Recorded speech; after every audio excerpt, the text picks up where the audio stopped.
What is going on, everybody? It's your boy John, and welcome back to Gearbox. So today, obviously, we're in a little bit different of a place to film the video. If you remember, now I'm right in the sun. If you remember the original video I posted on the Ford Ranger, this is actually where I took it. This is Donaldson Field, Donaldson Center. Lockheed Martin is based out of here. It's a public airport. But I just think they've got really cool scenery, especially with the beaten fall now and whatever. So I said, let's wake up early this morning. Let's go over and film a video and get right to it. So as far as today's video, what I want to go over is the infamous Cobb Accessport. You know, if you're looking at a WRX, or you're looking at a Volkswagen Golf or whatever, there's going to be a lot of different car platforms that are going to have the option for a Cobb Accessport. Now, where a lot of people get mixed up is that it's not just a e-tune, basically. It's not something you just plug in, tune your car, and then never have to use it again. It's actually a very, very, very helpful tool when it comes to just overall health check of your car, and just doing some fun things that it's kind of all wrapped up in one nice easy package right on, you know, the windshield right here.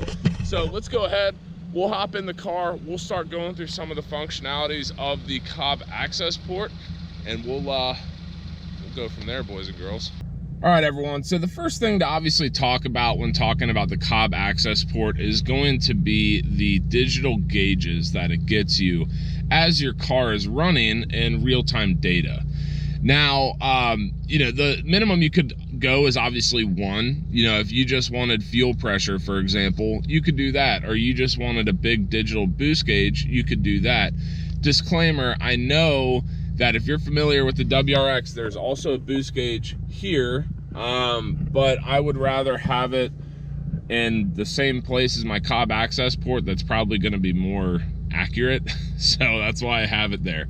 But guys, this is really cool, you know, especially when it comes to like coolant and oil temps.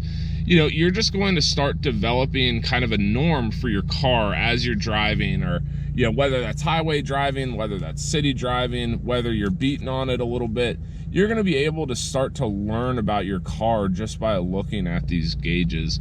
And it's really cool. You know, and that's pretty helpful, especially when you start tuning and start changing some stuff up. It goes a long way. Now, number 2 to talk about here is very much related to these gauges, and it's the idea of data logging. So let's say my air fuel ratio right here is going bonkers. And disclaimer, this did actually happen. If you remember, maybe a year and a half ago, I had a massive issue with my car going super rich and then super lean, and it sounded like a tractor, and it was horrible. But basically what I'm getting at here is I was able to log all of this data, and it's not just these gauges. It's literally any and all of these. Okay, so there is a lot of information this thing can data log, and it is super, super, super helpful, guys. I know it's one of those things that you're probably going to be like, oh, well, I'll never need that. But when you do, it's very helpful. Like, no shit, that data log helped me give the correct information to my tuners for them to be able to pinpoint what was going on. So that's telling you, it's the Cobb Accessport is not just a, you know, plug and play tune. It's much more than that. It's really something that if Cobb supports your car, you need to run a Cobb Accessport, because it is just so informative. It has so much shit to tell you that most of the time it's probably overkill. Sure, I get that. But when it's not overkill, and when you're actually going to benefit from, you know, data logging or just seeing the gauges overall, maybe your coolant temp spikes, for example, you're gonna know something's up with your car. All right, so going back to the story I just told of my car going rich and going lean, and it was just huge mess. The number 3 thing I want to talk about as far as functionality of the Cobb Accessport is going to be doubling as an OBD2 reader, okay? So you get a check engine light on your car, this is going to be able to read those codes back to you and tell you what's going on. Okay, so right now I've got it on gauges. Let's go ahead and go exits. So we'll go troubleshooting and diagnostic, and we'll go read code. So what it's going to do, it's going to check through that ECU and see if there are any codes there, and in this case no codes were found. And there's a bunch of other, you know, stuff right here. That is very beneficial. Now, you know, when it's so funny, so I don't know if I ever really went fully in depth in this story, but basically, once again, my car started leaning out and going rich. It was not fun, it was terrifying. I thought I had to rebuild my motor, and I took it to my tuners. They couldn't really figure it out, so I'm like, well, shit. So then I data log, we start getting further along, but we're not able to pinpoint anything. Well, after that, I went, you know, full Hail Mary, and I'm like, I'm gonna take it to Subaru under the impression that they might have special Subaru computers that are going to be able to do something with this information. Now, granted, I already had the error codes, okay? I checked the, you know, ECU, I had everything I needed, I just didn't know how to execute a plan to fix it, okay? So I take it to Subaru, and I go in there and I'm like, hey guys, here are the error codes my car is throwing. Yes, it is aftermarket. Yes, the ECU is changed, it's tuned. Here's all the stuff you need. Please go fix it for me.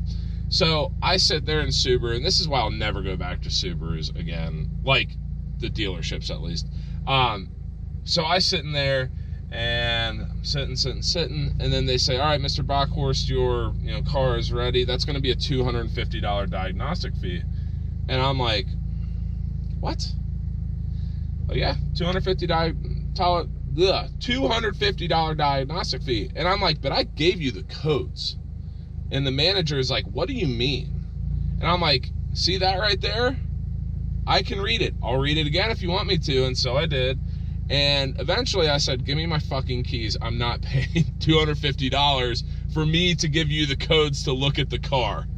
It was so stupid, but it's, once again, bringing it all back. I'm not going to get pissed off about it again. It is helpful. You are going to be 5 steps ahead of anyone else, and it's going to save you money in the long run. When you start throwing engine, check engine lights, you're going to be able to see what's up. So that's absolutely number 3. All right, so the 4th thing I wanted to point out about the Cobb Accessport is obviously over here on the right, you've got a lot of different things, but one cool thing is going to be the actual performance logs. So you're able to come in here and actually calculate, 0 to 60 time or a quarter-mile drag time. I personally have not done this, mainly because I'm still on stock, drivetrain basically. I don't want to, go from a dig for a 0 to 60 and just fucking destroy my transmission. I'm really not about that life right now. Eventually I'll get there, and then it'd be really cool to do this. But, if you're at that point, or maybe you've got some more balls than I do, and you want to check what your quarter-mile time is, just, in Mexico, of course, you can do that. Now, obviously, once again, there is so much stuff. You can actually go in here and change your ECU map. It's pretty cool, guys. Even, once again, I know we just went over this, but you can go in there and get ready for an emissions test.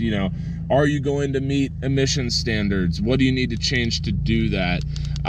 It's just really cool, guys. Obviously, number 4 we're going to focus on is that performance logging. But this little thing right here, and it looks cool, but this little thing right here is extremely, extremely beneficial for every single car guy to run in a car that is supported by Cobb. Just do it. I know it's expensive. Just get the stage 1 kit. I'm assuming it's stage 1 all across, you know, cold air intake and Cobb Accessport. It's about $1,000. Save up for it, do it. It's going to make your drivability of the car night and day better, and it's a good thing to have. Okay, we're gonna leave it at that. All right, so for the 5th and final point I want to bring up on the Cobb Accessport is going to be the fact that you can actually restore your ECU to factory settings. So whether it's, you know, you're on a stage 2 tune with Cobb, or you're in my situation where you initially were tuned by Cobb, but now you're pro tuned by a company like SD Racing, you can actually go into your Cobb Accessport and restore everything to factory. Now, you might be asking yourself, well, John, why the fuck would I do that? And that's a totally valid question. I personally will never do it. I'm never getting rid of this car. But for those of you who might buy a WRX and want to dabble in the Subi lifestyle, in the boxer engines, in the unequal length headers, and that phenomenal world that we all know and love, but then you want to get rid of the car, maybe it's after 6 months, maybe it's after 3 years, but you know that you're going to be able to sell it quicker when it's stock. You know, if you're selling it private sale and people appreciate the modifications you do to the car, you know, that's going to work in your favor. But more often than not, especially if you're taking it to like a CarMax, or you're going to get it like Subaru pre-owned certified bullshit, they're going to want it stock. So whether you did cosmetic upgrades to the car, obviously if you did ECU upgrades to the car, exhaust, intakes, etc., you're going to want to bring that all back to OEM spec.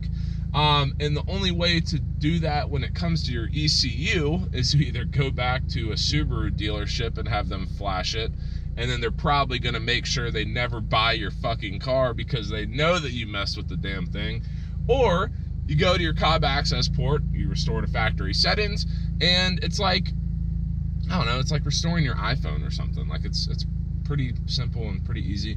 I would be scared to mess around and even start clicking on buttons around that, because then I would be bricked, but it's still a very good functionality to have when it comes to the Cobb Accessport.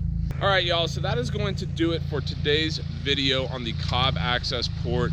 If you have any questions on any further functionality that the Cobb Accessport has to offer, or maybe you're on the fence of getting a Cobb Accessport, please drop them in the comments below. You know, I've been there, done that, right? I've read through the forums, I've read reviews, I've put it on my damn car, okay? So like I have the knowledge base to steer you in the right direction if you're maybe on the fence, or you know, have some additional questions before you make that purchase. But as always, guys, I really, really, really appreciate you coming back to Gearbox. As always, give this video a big fat thumbs up, hit subscribe, hit the notification bell, you know the drill, and until next time, peace.